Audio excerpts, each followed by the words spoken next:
Start here. So just keep going. Then when I feel like I should say something, I'll just pop in and say something.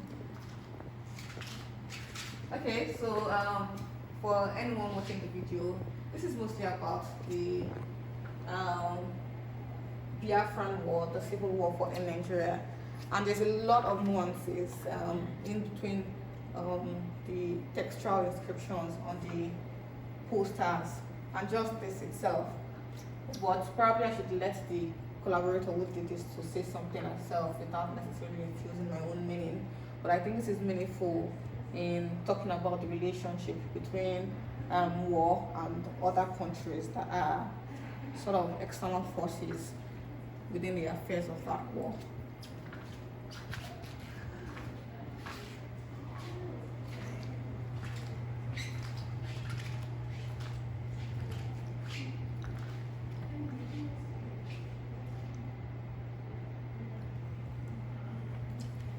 I'm trying to remember who sang the song. I think it's Ellie Goulding.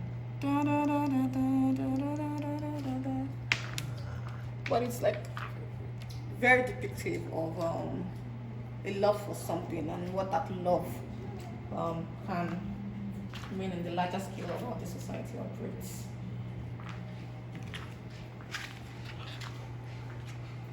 Yeah, and of course, what is it good for? Damn.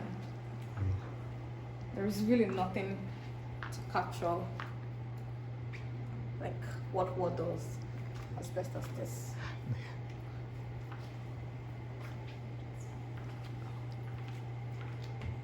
And this counts as a welcome speech.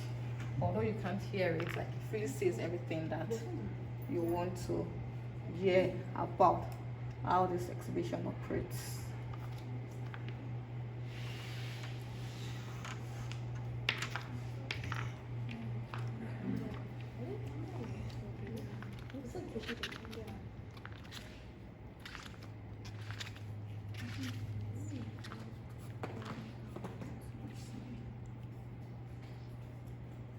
So this is mostly about bodily wars, on how our wars process, how our bodies process the wars that we fight, from body as battleground to distractions that have to do with the body, to using your eyes as a weapon, to using your bodily motion as a way to fight your own wars, and then talking about the process that comes with explaining or describing the sort of wars that we are fighting. So all of this is about body generally, just body and what that means. And then there is this fantasy, memory, childhood, and what that means for our near futures. And of course, this is very evocative because of environmentalism. Now, mostly, like, people view it as war, but not really as wars that affect people's lives. And this captures very much how a day-to-day routine can be disrupted because of an environmental event. And that speaks to the tremendous incident that happened in Mississippi recently.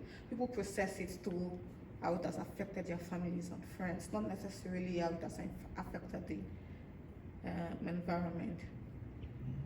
That's meaningful for how war affected us people. And then from big and small wars, there's Eddie Addin talking about his vehicle loss and what that has done to him as a person. You can see it in his movements. He feels really sad and sorrowful for having lost his vehicle. And then we come to the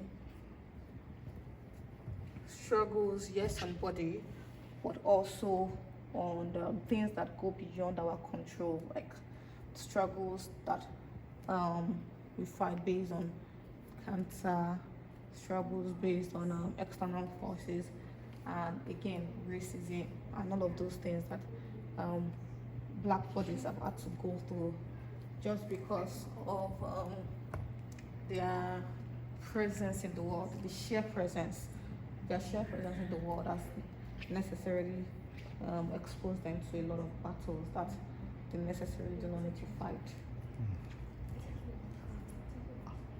And then we have all of these additions that talk about different shades and kinds of wars in relation to people from the past, from the present, and even with reference to a literary character, like the Mask of the Red Dead being a reference to Phantom of the Opera and all that. It's kind of like bullshit.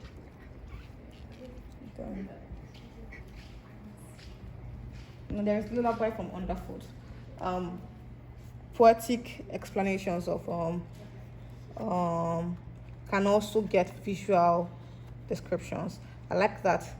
It's a poem, but it's a poem that also conveys its meaning visually. This is cow bone, and knowing that a cow has been stripped of its bone for this to happen shows some sort of war going on itself, and then explains what the poem really means, such that even without having to read the context, just by visually viewing it, you can tell that there is a meaning of fear, but also liberation through compositional elements, and that's why it's called Lullaby from Underfoot. And then we come to this last piece. This is very improvisational, and this is supposed to be open to reveal something like a hidden beauty of some sort, and it was drawn by a war veteran. So, and that is significant in itself, because the war veteran is not necessarily coming to talk about his experiences of war and the trauma that has come from it, but necessarily is trying to call our attention to the beauty that might exist even in disaster. And yeah, that's why I just named it File Folder. So this is a beauty to discover for yourself. And then you have to show this lastly. Which is like the woman's body and everything that the woman's body has had to go through just for existing again. The inscriptions, the complicity, the levels of complicity that the woman's body has undergone, whereby everyone seems to have a right to decide what a woman should do with her body, how the body should be received by the society, and how the body should compose itself or position itself for it to be acceptable. And this is exactly what this is talking about. Complicity. Everybody has contributed one way or the other, but it is in knowing our complicity that we can definitely adjust and do right by the woman. Yeah, I think we can stop here.